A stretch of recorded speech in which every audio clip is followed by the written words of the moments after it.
WANG WANLIN seems rather busy these days. Early in the morning, he hurries to a barber shop to pick up his foster son Yao Bin, who is working as an apprentice. Wang had always wanted to help Yao apply for permanent residence in the city, and this morning he finally got things done. Yao got registered in the outskirts of Hangzhou, capital of Zhejiang. It took them more than an hour to get there by bus. And although Wang is nearly 70 years old, he moved rather fast to catch an early bus. Earlier this year, Yao Bin's birth father passed away, leaving him alone.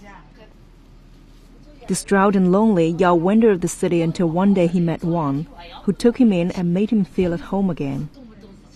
Wang also took care of the tedious and time-consuming paperwork in order to get Yao a residence card and living subsidies.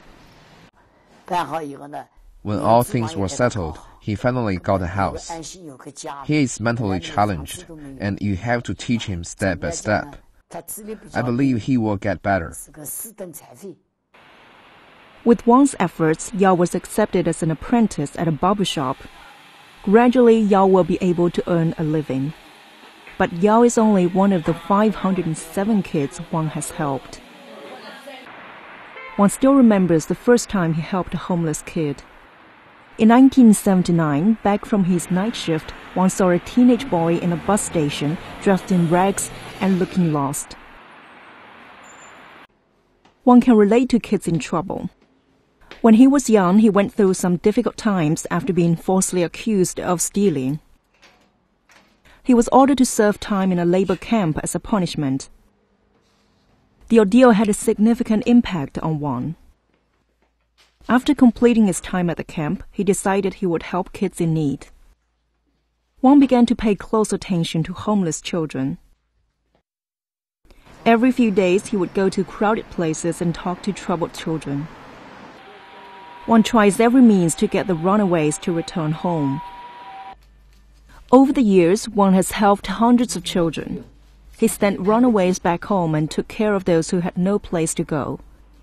He also arranged for them to learn skills and get jobs. Zhou Guoqing is one of these children. He's now a hairdresser in downtown Hangzhou. For him, Wang not only taught him living skills, but also the truth of life.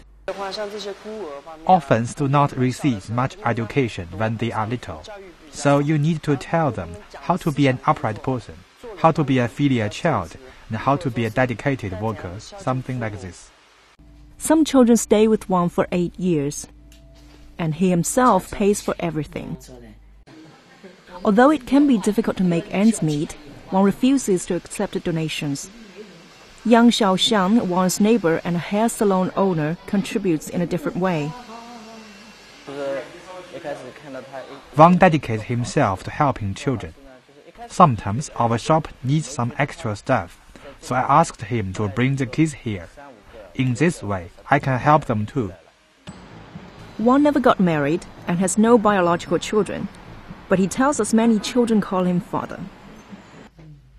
Wang lives in a sparsely decorated house. He leaves the main bedroom for kids he takes in.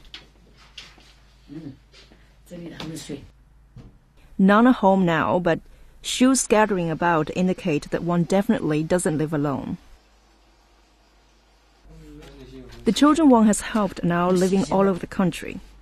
Whenever he feels sad, he takes out old photos and letters to cheer himself up. His phone number hasn't changed as long as he's lived here, and he's always thrilled when a child who wants sheltered gives him a call.